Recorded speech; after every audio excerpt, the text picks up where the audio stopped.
Hey, heartstring pullers. If serendipitous love stories that span years melt your soul, subscribe and let's chase those full circle feels.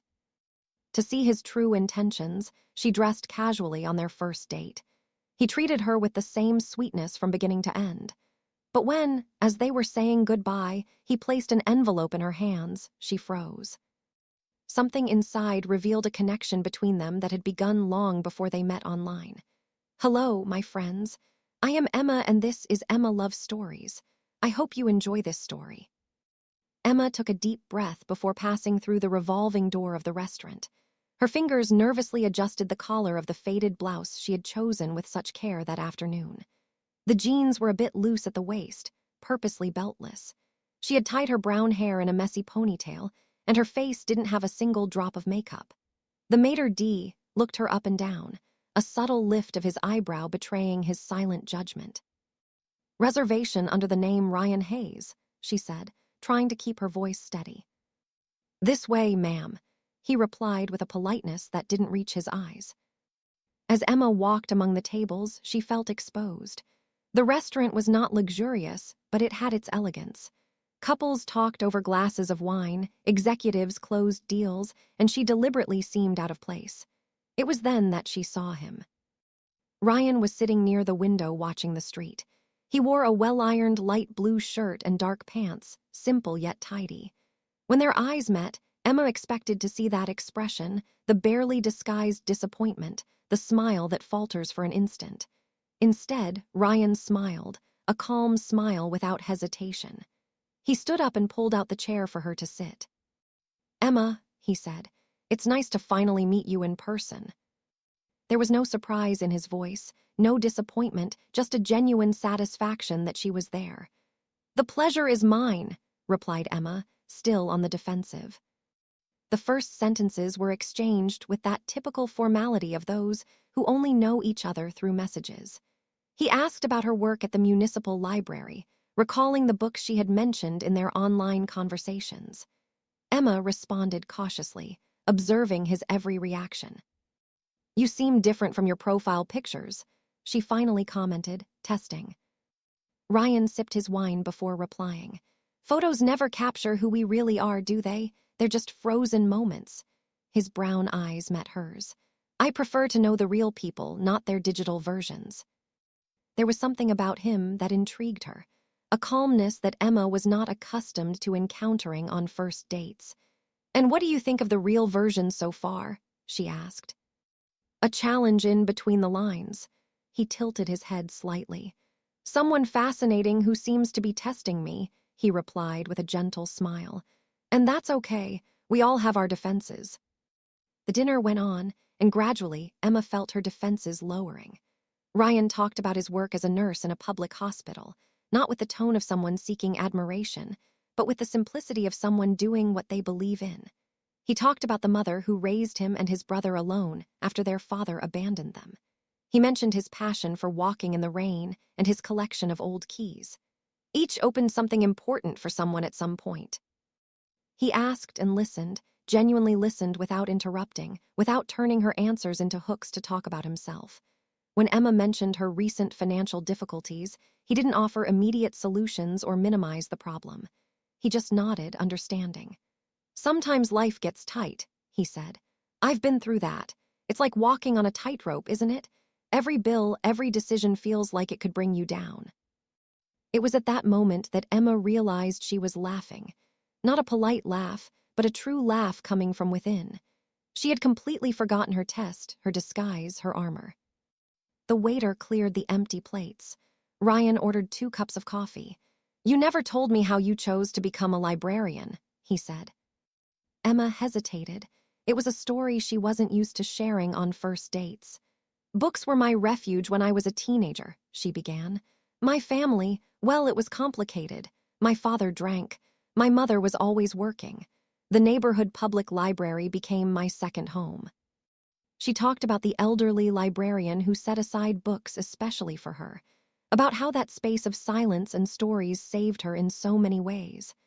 I wanted to create that same space for other people, she concluded, surprising herself with her own honesty. Ryan looked at her with serene intensity. That's what defines someone, he said. Not what we wear or how we present ourselves. It's these stories, these motivations we carry. The coffee arrived, and Emma felt a warmth that came not just from the drink. For the first time in years, she felt truly seen. When they asked for the bill, she offered to split it, but he gently refused. Next time, if you want there to be a next time, you choose the place and pay, he suggested. Today is on me. They stepped out onto the sidewalk. The night was cool with a clear sky dotted with stars. Emma felt a mix of joy and embarrassment. Her test now seemed so small, so unfair. Ryan, I need to confess something, she began.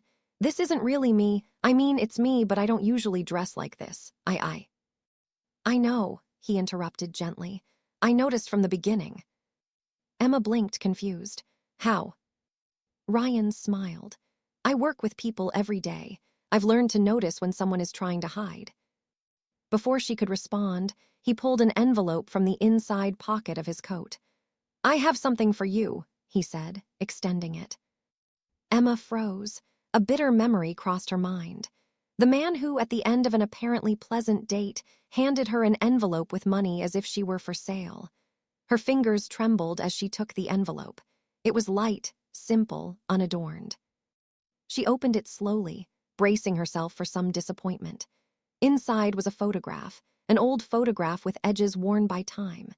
In the image, a much younger Emma, perhaps 17 years old, was serving soup on trays at a community shelter.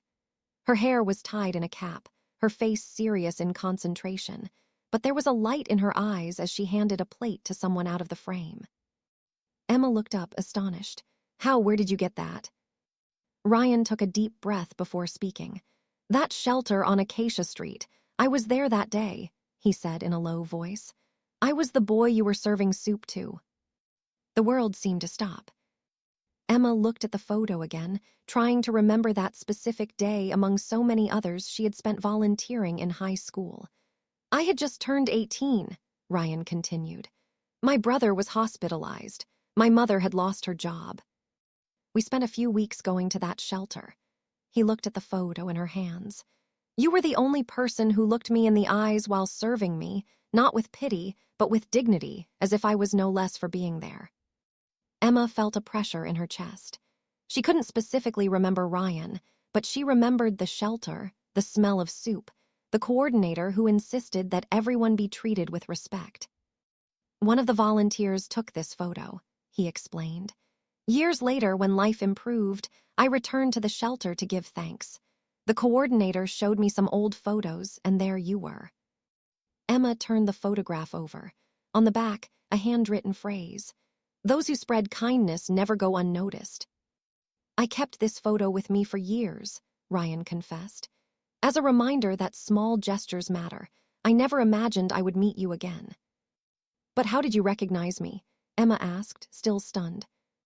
Your smile, he answered simply. Even when you weren't smiling in the app photos, I recognized your eyes. Emma felt a tear roll down her face. When I realized it was you, I couldn't believe the coincidence, Ryan continued. But I didn't want to mention it right away. I thought it might seem weird, maybe scary. I wanted to get to know you first as you are now. And then I show up like this, Emma said, looking at her simple clothes, feeling foolish.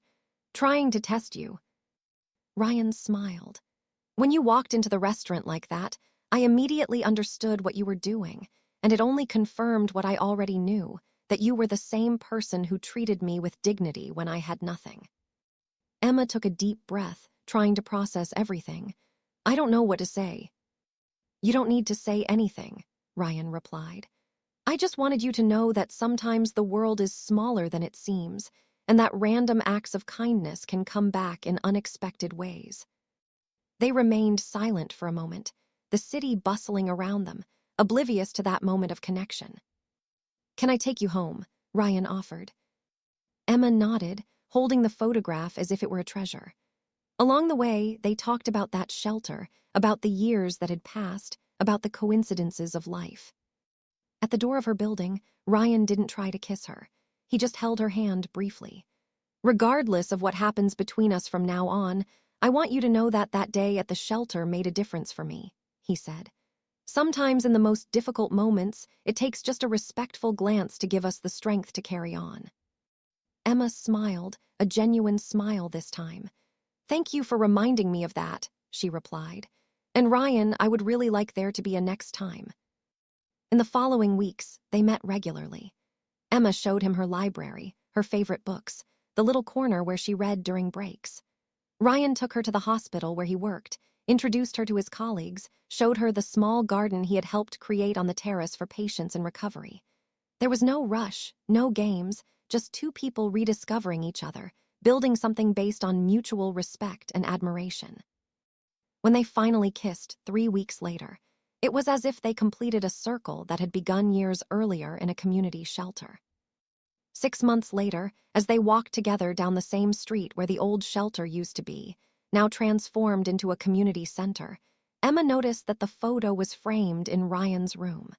Not as a trophy or an achievement, but as a reminder that kindness, even the simplest kind, can plant seeds that bloom years later. She had learned that she didn't need to hide to be valued, and he had learned that the universe in its mysterious wisdom sometimes gives us back much more than we offer. Emma never used clothes as a disguise again, and Ryan never stopped looking at her like that first day, seeing beyond appearances, seeing the person she truly was. The faded picture with its simple message on the back became the silent symbol of something they both believed. That in a world where so many things are superficial and transient, it is moments of authenticity that build true connections. And when a year later, Ryan proposed to her, it wasn't with expensive jewelry or grand gestures, but with a new photograph of the two of them serving together in the same community center. On the back, the same phrase with an addition: "Those who spread kindness never go unnoticed, sometimes find their way back home." If you enjoyed the story, please leave a comment with a rating from 1 to 5 to show how much you liked it. Also, watch the video that is now appearing on your screen. See you soon.